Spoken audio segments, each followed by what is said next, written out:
l'atelier de 2 jours qu'on a eu au Radisson, je pense que les impressions sont positives. Nous avons eu à faire le bilan de tout ce qui s'est passé en 2019, notamment le suivi des projets et réformes phares, mais également nous avons nous avons fait une belle présentation sur l'impact de l'accès à l'énergie dans le monde rural, notamment sur le bien-être et la santé des populations. Permettez-moi d'abord de féliciter mon collègue, le docteur Cheikh Kanté, pour avoir organisé ce cadre d'échange sur la mise en œuvre des projets et réformes phares du plan Sénégal émergent. Cette démarche participative et inclusive dans le suivi des politiques publiques est un des fondamentaux ayant marqué l'élaboration du plan Sénégal émergent. C'était ça l'objectif du plan Sénégal émergent sur 35 ans, avec des engagements forts sur 10 ans, multiplier le PIB par tête d'habitant 1,5, les exportations 2,5, 600 000 habitats, 600 000 emplois, 27 projets phares et 17 réformes phares.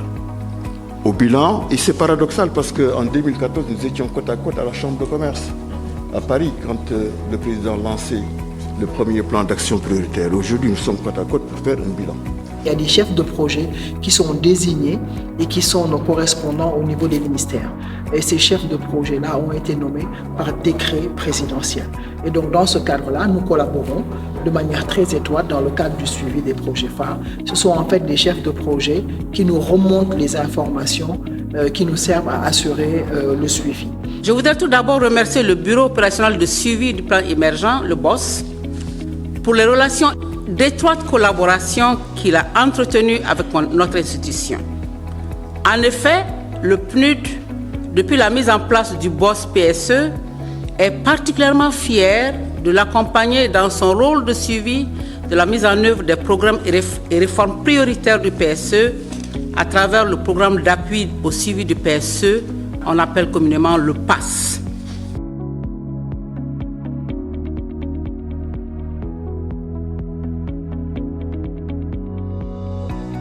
La CMI passée de 20% en 2012 à 49% en 2018.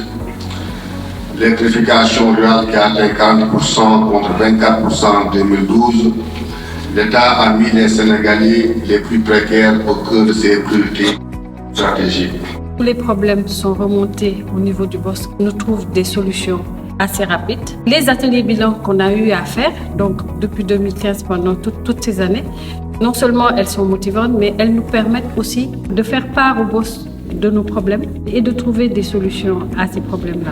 C'est vraiment une séance de reddition des comptes et je pense que toutes les institutions devraient fonctionner de cette manière. Il faut pouvoir partager les informations que nous avons et rendre compte. Et je pense que cet atelier bilan, en tout cas placé sous cet angle-là, a atteint ses objectifs.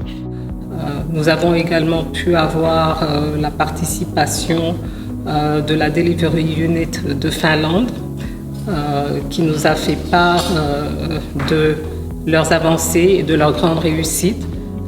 Donc c'est une source d'inspiration pour nous également et d'échange. Je pense qu'elle a également, la dame qui représentait cette Delivery Unit a été impressionnée par la manière de manager les projets, l'interactivité entre les équipes du BOSS et les chefs de projet logés dans les ministères. Et je pense que ça a été un échange gagnant-gagnant entre la Finlande et le Sénégal.